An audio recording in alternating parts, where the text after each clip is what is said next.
Hey, hi, hello, welcome. It's time for Atomic Radio Hour, episode 171. I'm in my new place. The background's a little different. I haven't had a chance to put the flags up yet, as you can see.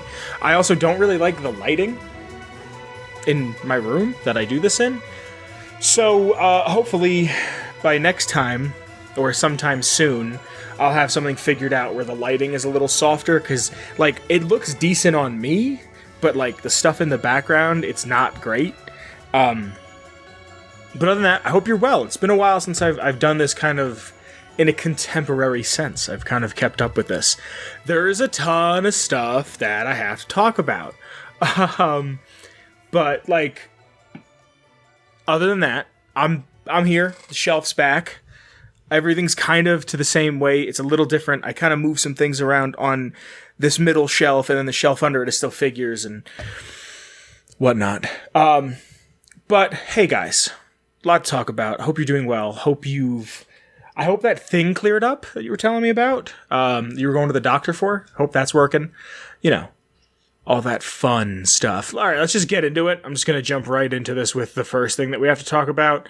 Fallout 3 got its first update in like a decade, if not longer.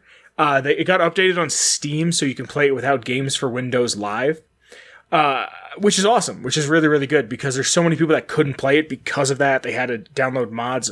For me, it was never a problem, be it on Steam or one of my many hard copies. I never had a problem with it on PC, but now is the time to go and try it. If you haven't, because I know there's so many people who haven't played it. The only problem with them changing it the way they've changed it is I'm afraid that now we'll never get a remake or remaster, or at least a port to something with maybe like a better, smaller, minor fixes or what have you. But hey, great. It's easier to play on PC. So if only there was a time and a place that I could play it and maybe share, but I don't know. It's 2021. It's kind of out of the realm of possibility. But yeah, if you want to play Fallout 3, go ahead and play it. Like I said, I'm in my new place, and it's the first time that I've like moved by myself. I had a friend from work kind of help me and move all my furniture, and that's annoying. This desk here that you can't see, that's out of frame. I built it in my old place, so I thought I could just take it out of the door. It's an L desk, so yeah, it'll be a little wonky, but I'll make it work. It didn't work. It didn't work like that. I had to take it apart. And that was like an extra 30 minutes that I didn't anticipate for. And like the shelf behind me I had to take, my bed, my couch, my recliner, my Papa-san chair, all that stuff. But like, I'm sitting here in my place, and the guy told me that my internet should be plug and play. I should be able to plug my internet in and I'll be good to go. So my friend helps me, and we found this bomb-ass Greek food. This place that's like a few blocks from me. Delicious falafel. I might actually go there tomorrow after work, because I'm going to edit this, and I don't want to cook, because that's going to take time. I'd rather just go get something. I'm either going to do that or go to Carl's Jr. I'm not a huge fan of Carl's Jr. I don't think their food's that good. I think their french fries are pretty banging, but they have Adult Swim toys. And I hope that promotion is still going on, because I really, really want a Space Ghost. I think Kyle told me he wanted Frylock or Meatwad. I was going to try to get as many as I could, and if I get the one he wants, I was going to ship it to him. But yeah, so I'm sitting in my place, no internet, couldn't really do anything, but I had my box of DVDs here, and I'm going through all of my seasons of The Simpsons. And I have season 1 through 19 on DVD. And I don't care what anybody says. The later episodes of The Simpsons are still pretty decent. They're not as good as, like, I get it. They're not as good as, like, the deep character building and what have you of, like, the first 5, 6, 7, well, probably about the first 9 seasons. But, like, also, a show that's good for 9 seasons. Name one show that's good for 3 seasons, let alone 9. I love New Girl, but as soon as Megan Fox shows up, you know you're going to have an awful time.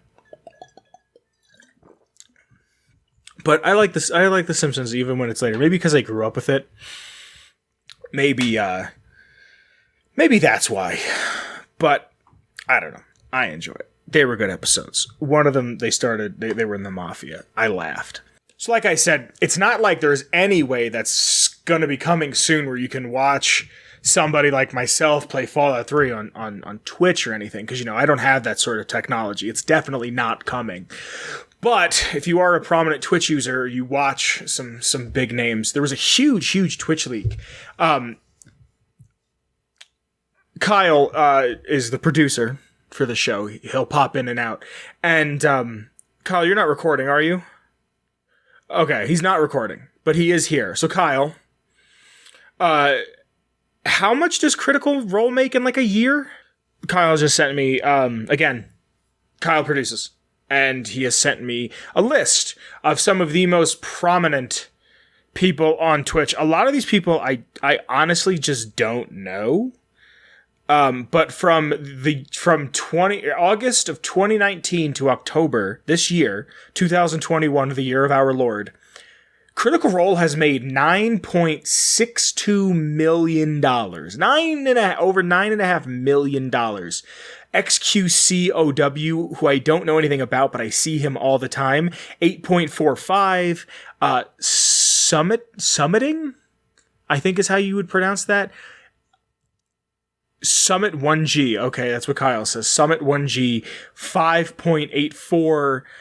Moon, which that was a good meme back in the day, 2.2 million.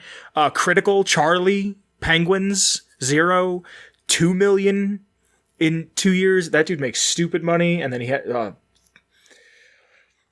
Quap helped him. That's a lot. And then I have this Verge article that Papa has sent me. Let me get that up real quick. This is written by Tom Warren on October 6th. Twitch appears to have been hacked, leaking source code of the company's streaming service and unreleased Steam competitor for Amazon Game Studio. The anonymous post was put on 4chan, a 125 gigabyte torrent, which they claim includes the entirety of Twitch and its commit history. Wow.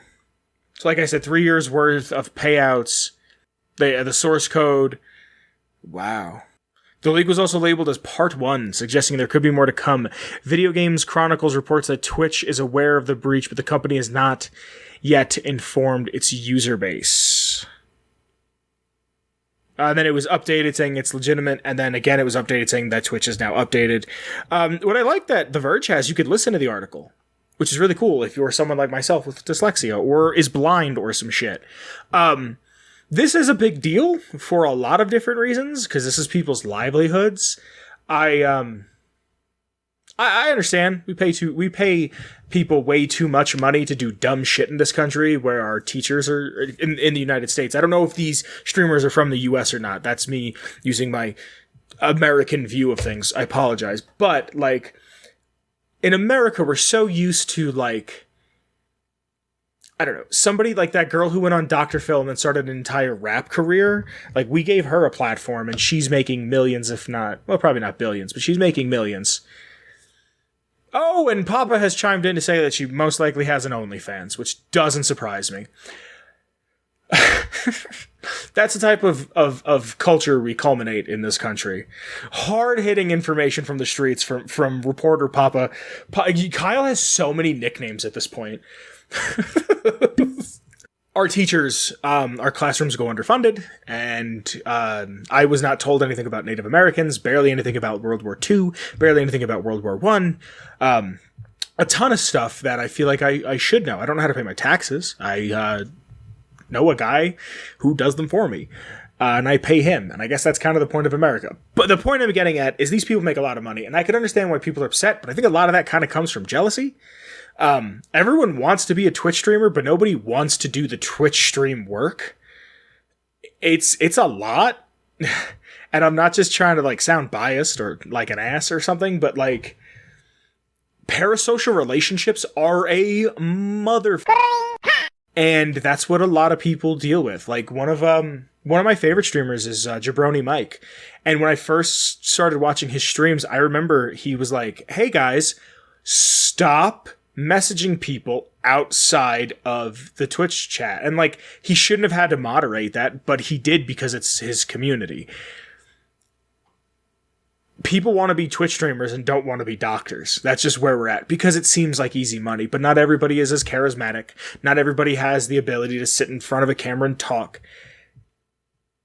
And I just think this is funny. I just think it's like, yeah, these are the people that are making stupid money. These are the people that are entertaining us. Like, growing up, I watched Smosh.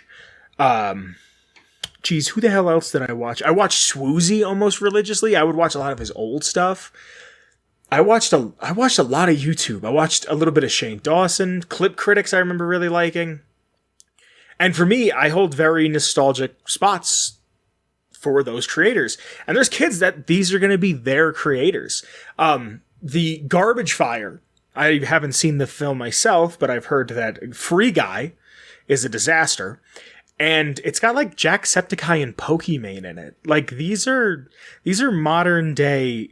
These are like the modern day celebrities. These are the modern day zeitgeist. Kyle just chimed in to say that he heard that Free Guy is really good. I heard there is a fight at the end that makes zero sense, and it's just there so people can be like, ooh, I recognize that. I haven't seen it. I'm just, hearsay. But hey, Twitch has been hacked, apparently. So if you have a Twitch account, make sure you change your stuff around. Change your stuff, change your passwords, make sure everything that's linked to your Twitch, like if you have your Amazon linked, make sure you change that, the password, so people can't get into it. That's another problem with today. Everything is linked. Everything has a link from one John to the other. But yeah, this is neat, because if the source code for Twitch is now out there, maybe you could have a competitor. And maybe it could give better payouts or something, and maybe smaller creators can have a better chance, because someone like Critical Role or XQC or Credit, or what's his name? I want to call him Charlie. Everyone wants to call him Critical. I listened to his podcast, and they just refer to him as Charlie. Penguins, whatever the fuck. Maybe, like, these dudes have cemented careers in this. They might get on for 6 hours a night, make a dumb amount of money, and then hop off.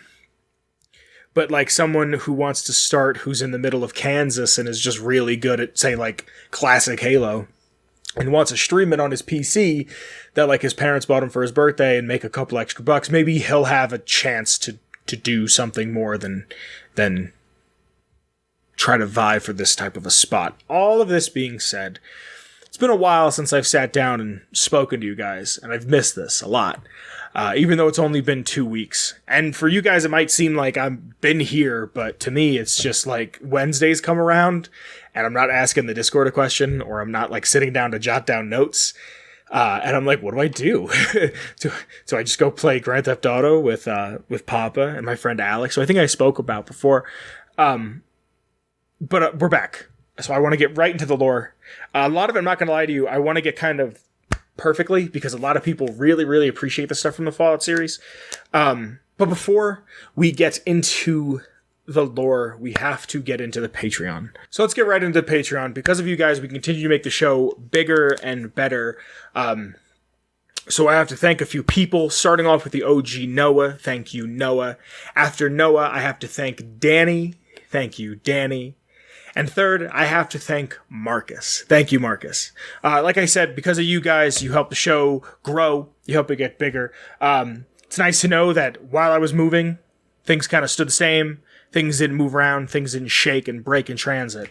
Like, I didn't have to buy a new microphone. I didn't have to buy a new webcam. Like, all that stuff is working. But if I did, I have you guys to thank for anything like that. But let's get right into this lore. This is one that I know a lot of people are going to... a lot of people are going to like. This one comes to us from Weapon 16, or Weapon XIV, in the Discord. If you want to hear any lore, I ask a question. I'll ask a question once a week, especially when I'm back to doing it like this.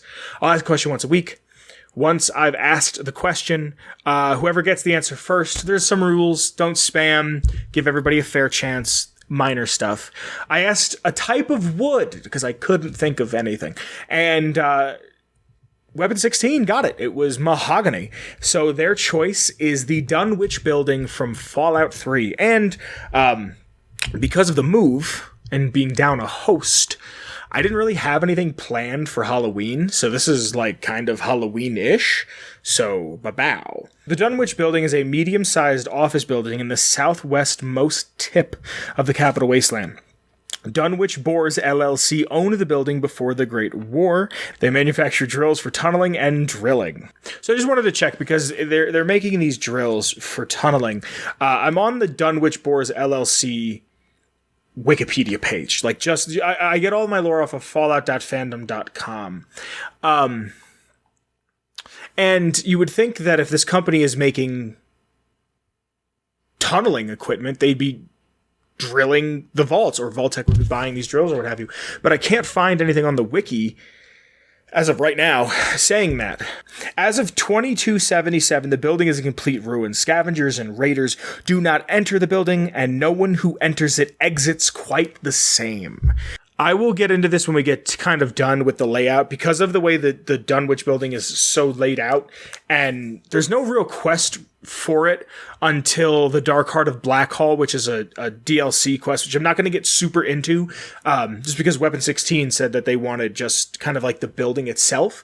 There's not really much to it. It's just kind of this spooky place, which I actually have no memory of being inside of the Dunwich Building, like whatsoever, but I know I've been in there because there's at least 2 playthroughs I did where I grabbed all of the bobbleheads, and I believe Melee is in Dunwich. If it's not Melee, it's Unarmed, but I'm pretty sure it is Melee.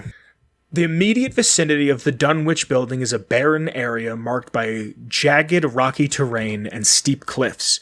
Immediately due west, in line with the north face of the building, at the base of the cliffs is a booby-trapped baby carriage, accompanied by a dead raider. There is no road leading to the parking lot. The interior of the building. The building is a dark set of interior ruins populated by various types of feral ghouls. A number of audio logs and computer terminals provide visitors with some background on the building of an unfortunate wastelander named Jamie. Beyond the main entrance, separate levels lie below. The deepest level is a cavern with an eerie obelisk. A woman emerges and reaches out from the obelisk. Vines entangle the obelisk and skulls run up its back. It is also rather highly irradiated, reaching up to 20 rads at the top. Several feral ghouls appear to worship it, and although similar, it is not connected with the statue that is inside of Underworld. The building is broken into 3 parts.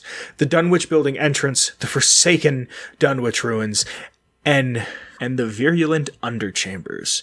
The deeper one goes into the Dunwich Building, the darker it becomes.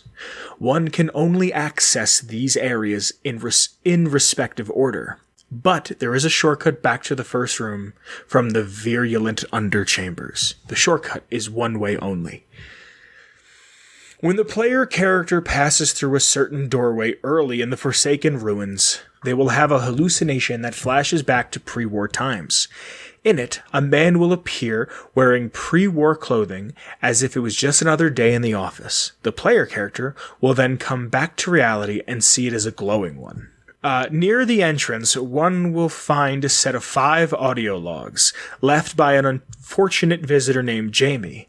As one proceeds further into the building, they can find 4 additional audio logs documenting his transformation into one of the building's deranged inhabitants. The final audio log found within the building, though mostly ramblings by the insane ghoulified Jamie, mentions the name Alhazard was a person. Abdul Alhazar in the history as this is a great name. This is a 10 out of 10 name. Alhazard is said to have been the half-crazy Arab who worshipped the Lovecraftian entities Yog Slotham and Cthulhu in the early 1700s. I am going to say a lot of things wrong because Lovecraftian... I think he's also the dude who wrote the Necronomicon. In Lovecraft stories, the Necronomicon is described as an ancient text compiled by Abdul Alhazard.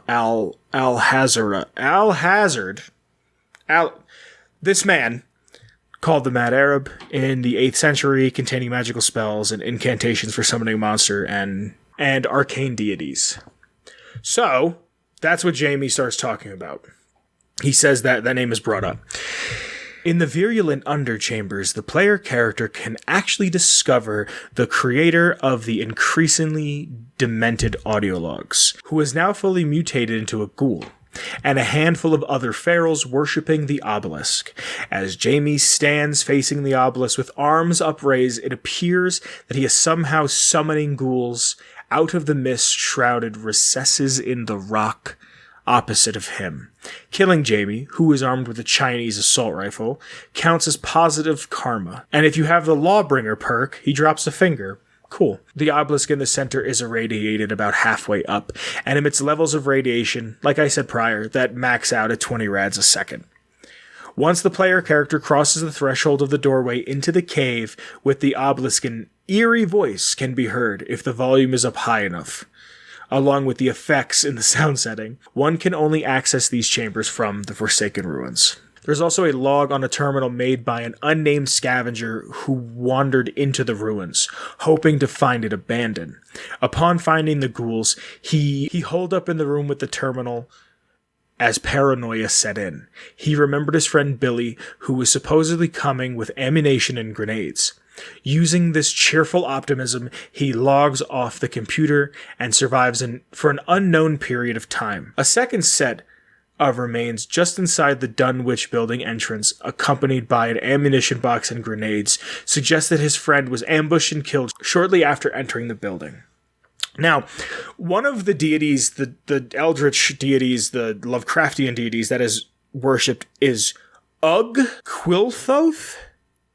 Quailthoth? I had a friend who was really into Thoth, who said that he's like some deity person that said that like Jesus was an alien. Thoth was like Jesus, but from space, and brought other Jewish people from space. And the whole idea was, I don't know, apparently like the whole idea of Thoth goes back to like a Newgrounds animator who like started a cult. I don't know if that's true or not. That's what I've heard. I do not know how to say this Lovecraftian name, because I'm seeing like the children of Quilloth. I'm dyslexic. Please don't make fun of me. But this is just Quilloth is a supernatural eldritch entity and an altar dedicated to worshipping this being resides in the virulent underchambers of the Dunwich building. Like I said. Anthropologists have suggested that the swamp folk have belief in the occult, and some pray to the deity named Ugg Quilloth. I know I'm saying it wrong, I'm sorry. If one has the Point Lookout add-on, they can burn the Crivbalinth. Again, these words. Crivbeckenin? Crivbeckenin is how I'm being told it is pronounced. Okay, if you take the book to the Virulent Underchambers Obelisk as an optional part of the Dark Heart of Blackhall quest, you can burn it. You can burn it there. That's fun. So the notable loot here is the bobblehead. It is the melee bobblehead. Jamie's personal stuff. There's some quantum. This is in the notes, the fun facts and what have you. Various supernatural phenomenons include the Dunwich building entrance.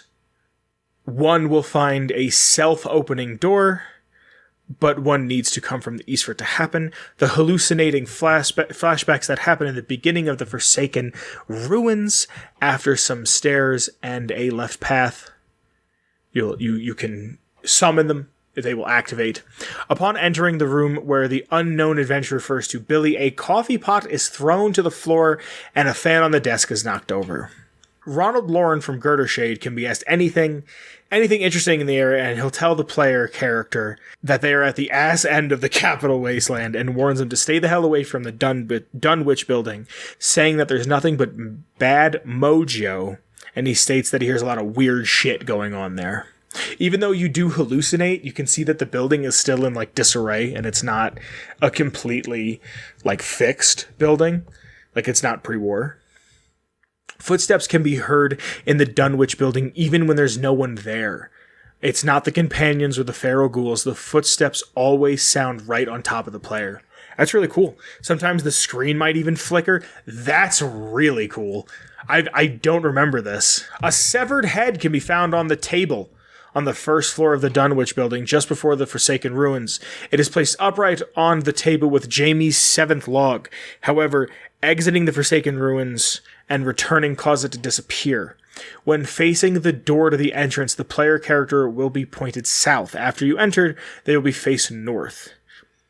A similar location can be found in Fallout 4 in the location the Dunwich Boars, which includes a similar case of possible paranormal activity. Again, I remember going there and not really remembering anything about it. So a little behind the scenes stuff. The story told in the personal logs found in the building, the Whispering Obelisk found in the Virulent Underchambers, and many other facets of this location refer to H.P. Lovecraft's Cthulhu mythos, especially the Dunwich Horror.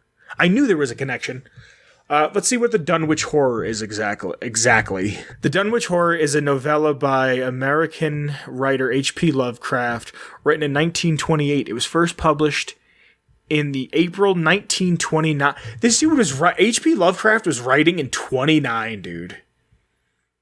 That's wild. He's writing about some wild shit. Okay, so it takes place in Dunwich, a fictional town in Massachusetts. It is considered to be one of the core stories of the Cthulhu mythos. Cool. The only thing I know about Cthulhu, the only thing I know about H.P. Lovecraft, I only know a few things about H.P. Lovecraft. One of them being to never Google the name of his cat. Don't do it. It's very, very bad. It was like a meme on, I remember seeing it like on Instagram, to not Google his cat's name. And that, Cthulhu is not how his name is really pronounced. It's the only way mortals can pronounce the name Cthulhu, which I think is super interesting. But there's also a movie called The Dunwich Horror. That's cool. A strange voice near the obelisk is actually repeating the name I'm going to say it wrong every time. I have to think about it. Alhazard, which is also the name Jamie repeats several times in his last audio tape. Sometimes the voice may instead repeat the name Geth, G''Yeth, Geeth, also repeated by Jamie in his last audio tape. In the stories of H.P. Lovecraft, Abdul Alharazed is the author of the Necronomicon, while Geth is presumably an homage to Wraith, R''Lyeh, the underworld city in which Cthulhu, an old one, waits dreaming. Cool. As a dyslexic, these names hurt me. So that's the Dunwich building of Fallout 3. Thank you for picking Fallout 3. Again, I wish there was a way I could play it reliably on my computer and share it with a group of people that might want to see it. Too bad I don't have that technology. If you want to hear any lore, make sure you're in the Discord. Make sure you're ready for the question of the week. Ba-bow. Ba-boom. Bow. All right. Some other stuff we got to talk about. First, how are you? I know I'm kind of moving, kind of grooving, kind of flowing, kind of other synonyms. But, do you guys know what Ted Cruz is up to? Because they found the Zodiac Killer. And it wasn't Ted Cruz, it was some guy named Gary. And he died 3 years ago. I think he died in 2018. If I can find the meme, I'll put it on screen. Sorry, audio listeners, but I'll put it on screen of this dude just hanging out with the Zodiac Killer. And in the comment, it's probably fake, but still, it was funny. It was hanging out with my boy Gary. Sure do miss this fella. Zodiac ? Somebody knew and was just I'm going to go hang out with the Zodiac Killer. But we found him. And there's been a bunch of movies made about him. He ran for president. There's, I grew up watching cult documentaries on History Channel as a kid. Because I'm, look how I am now. And I remember the Zodiac Killer coming up a lot. That in Jonestown. Not as much Waco, but I remember that. There's going to be something on screen. I don't really have much to say about it. Actually, you know what? I do, because Kyle just sent me a CNN link.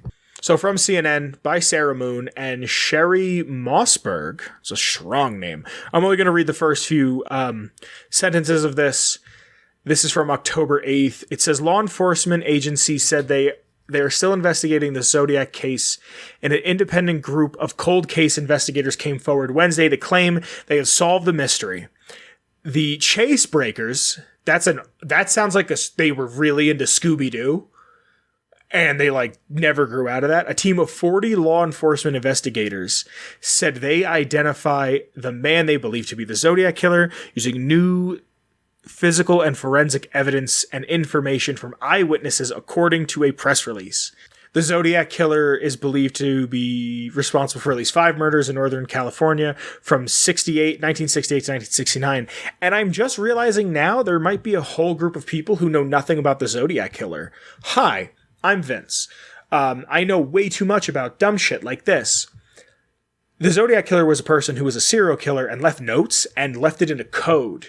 And his last reported murder that we know about, that was accounted for, was like a really hard code.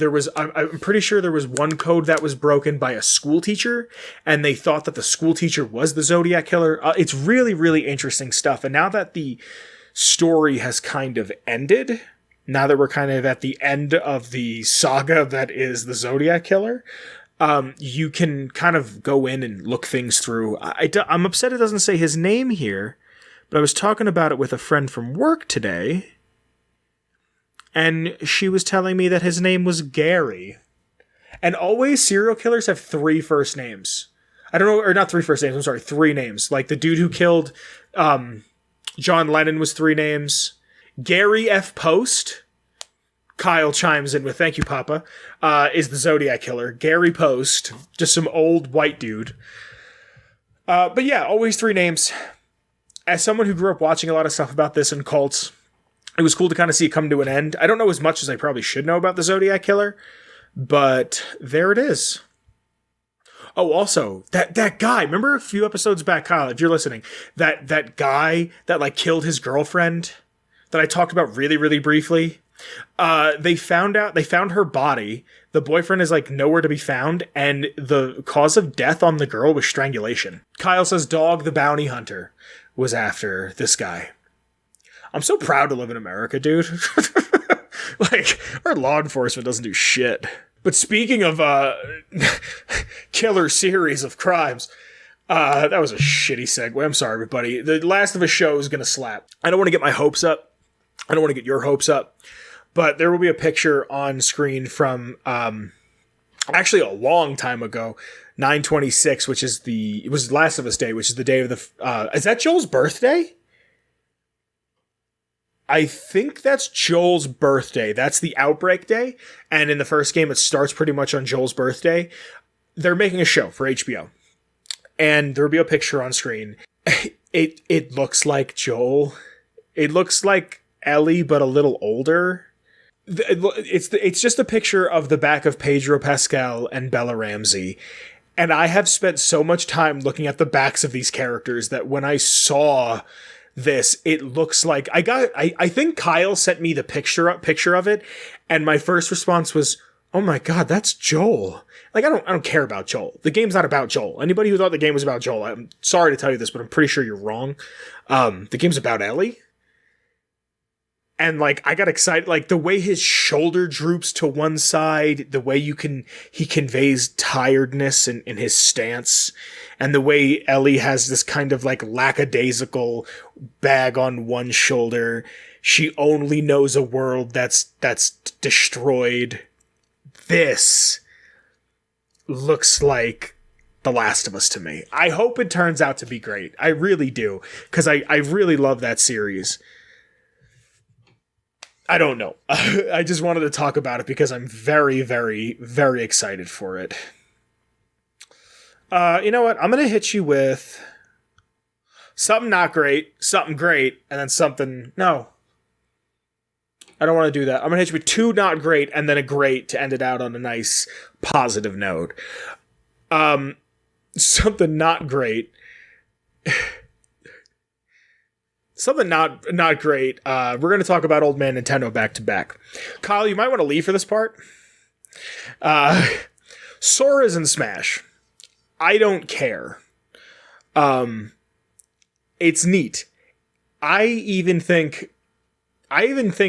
early on I was saying Sora should be in Smash, which I'm pretty sure is recorded on the show. I remember there was a time where Olive and Kyle and myself had sat down and talked about who we wanted to see in Smash, and Sora was one of them. Sora makes a ton of sense. Absolutely. I also think Doom Guy would have made a lot of sense. It kind of sucks that it was kind of predictable in the sense that they already have a partnership with Square, so you can kind of see, like, we already have our foot in the door. They didn't go anything crazy. Like, I would have loved to have seen Doom Guy. Nintendo has he has a Mii costume, yeah, but, like, I want to see Doom Guy. Sora has some neat outfits. He'll be getting an amiibo, that means, which is awesome. They're coming out with a Steve amiibo, a Steve Evo, if you will, and Steve and Alex from Minecraft. I do very much want a Minecraft Steve amiibo.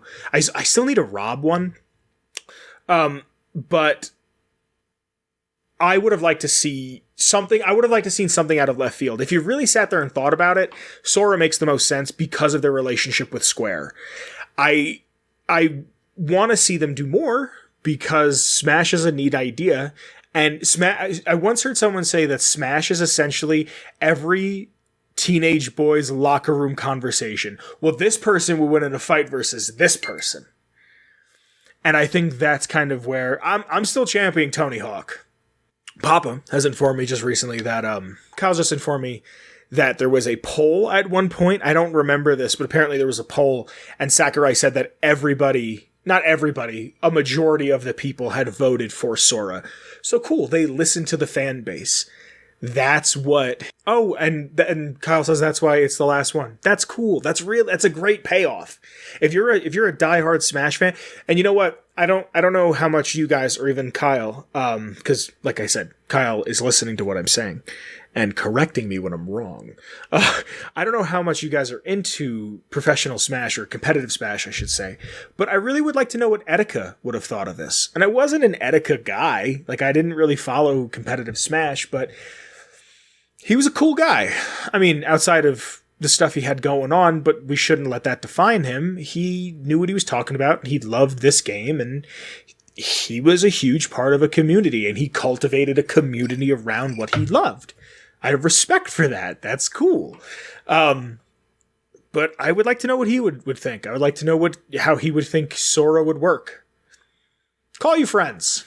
Just like, call your friends and ask him. If you haven't heard from a friend in a while, call him. It is what it is. It's cool. I would have liked a different character, but Sora does make the most sense, and I'm happy that Nintendo listened to its fan base. I hope Nintendo's fan base isn't doing what the next thing I want to talk about is, and I want to preface with this. I want to start with this. I am not a person who says defend companies, defend billionaires, none of that shit. But don't pirate video games unless the games are very old and there is no preservation being done to save them. Then, yes, absolutely rip those games. There's another thing that I want to talk about in a minute, but to kind of bleed one topic into the other, Rockstar is going to be taking older versions of the older Grand Theft Auto games, starting with 3, New Vegas, Vice City, and San Andreas. They're going to be taking the older versions off of digital storefronts. I think why not have the option when you buy a newer updated version to have that version there? And Nintendo is notorious for just not doing this. Nintendo just doesn't care, I guess is the way I want to put it, which I know probably isn't correct. But they're just now putting 64 games on Switch, which means we have 2 more consoles until we start getting GameCube games on Switch. There's no preservation. And I have an article in front of me. Again, the illustrious Papa has sent me some screen grabs from a Kotaku article, which I say Kotaku and I can hear Kyle shudder 2,000 miles away from me. Oh, I remember this. Yes, he sent me this a while ago. It says, hey, real quick, if you're a Nintendo lawyer or employee, just don't read this. It was a silly mistake. Ignore this blog. You can go on now. Okay, everybody else. If you want to play the rest of the Metroid franchise and don't want to shell out large amounts of money on a console and games, your best bet is emulation. As often the case, Nintendo, like most game publishers, is really bad about maintaining access to their past games outside of a few big sellers. Thank God for pirates, emulators, modders, and hackers. And reading that, I'm conflicted because half of that I agree with, but the other half is don't do that. There's a ton of shady shit that goes on in the video game industry. I don't know if you guys know this, but I read or heard on a stream recently that everybody who worked on Deathloop, the new Arcane, right? Yes, Arcane. Thank you, Kyle. The new Arcane studio game that left during during the time of the game being made. If you, let's just say you did character animations and left shortly before the game went gold because of a prior obligation or a family thing or what have you, they took your name off the credits for what you did and put you in this special thanks. That sucks. There's a lot of shady shit that goes on in the video game industry. I'm the first person to criticize Nintendo. I'm the first guy to criticize Bethesda too. And I hope people see that as me caring about these things and not me just trying to shit on them for the sake of making a podcast or YouTube video or just the sake of shitting on them. When you care about something, when you care about someone, something, I think you should be able to criticize them and say what upsets you and what makes you happy. Because you want them to do better. You enjoy that thing. You like that thing.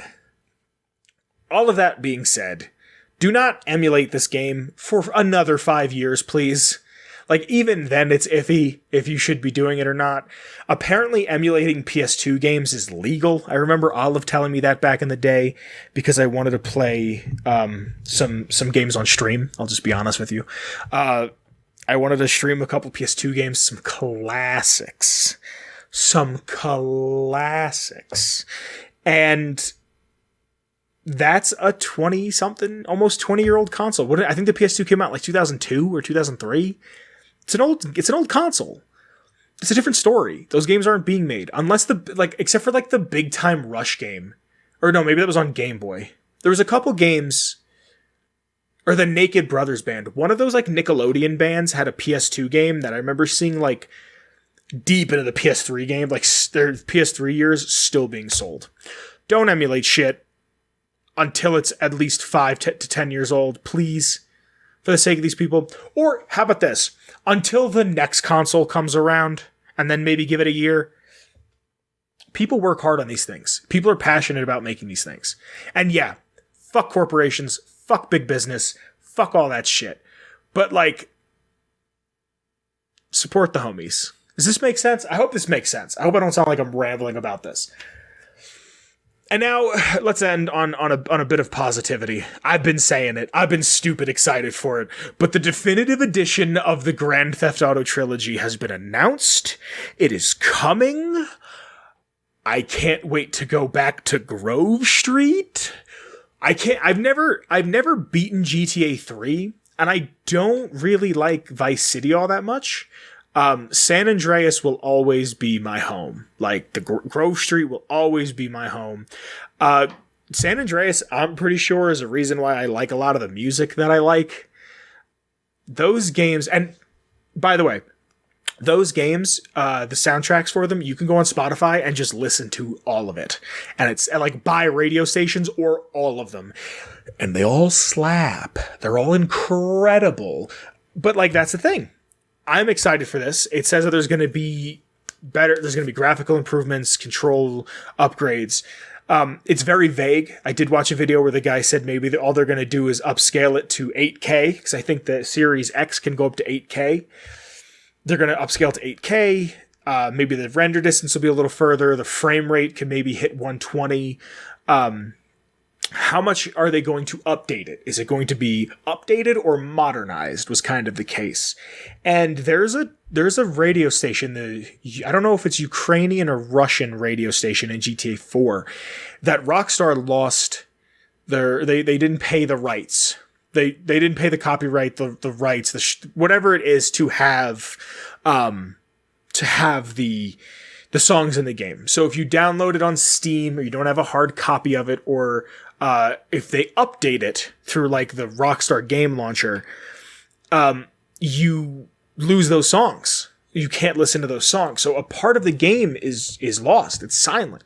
So all that being said, I kind of said prior, they're taking the older versions off. Now, I still have a PS2 copy of San Andreas. It's one of my favorite games. Actually, someone gave me that because I borrowed it from them and I loved it and played it nonstop. And they were like, take it. And I was like, you sure? And they're like, yeah. Get the games while you can now. If you want to play them in their original version. I had a friend who would try to go back as much as he could and play vanilla Minecraft, like as vanilla as possible, every once in a while, just to see like where we had come. But apparently a ton of early Minecraft builds are lost, like completely gone, because they were just building on top of it and releasing it. Preservation is important. I'm very excited to play through GTA 3. The GTA 3 music, the dun-dun-dun, like that piano, that like really soft jazzy piano, that music is incredible. San Andreas is still perfect to me. I love San Andreas, the story of it. Ice-T is in it. Thank you, Ice-T. Thank you, Ice-T. I've been going through some like... It's been a while since I gotten any new music, but Ice-T and Slick Rick may be two of the most underrated rappers ever. I don't feel like enough people are talking about them in the zeitgeist of like, this is what is happening in hip-hop music. I'm very excited for this. I'm very excited to be back. I'm very excited to kind of be on a normal schedule. Like I said, don't expect me to stream Fallout 3 because I can't do that. It's not coming. It's definitely not coming. Definitely not. But I hope you're doing well. I hope you're okay. I hope you're safe. If you liked our intro music, it is by Shane Ivers and is called Feather Duster. You can get it at silvermansounds.com/free music. You can follow myself, you can follow Kyle, and you can also follow the show in the links below on the Twitter. Jump in the Discord. Like I said, once a week I ask a question. If you get it right, you get to pick the episode's lore. Thank you again to our Patreon. Your support helps and feels great. Thank you to anybody who purchased anything off the Redbubble. If you want to get a design that myself or the former host have designed on a shirt or a sticker or a clock or a duvet, you can get it there. I believe that's everything. Thank you for being here. I will see you next week. Same bad time, same bad channel. Bye. Atomic Radio Hour Podcast. A Ghoulman Entertainment production.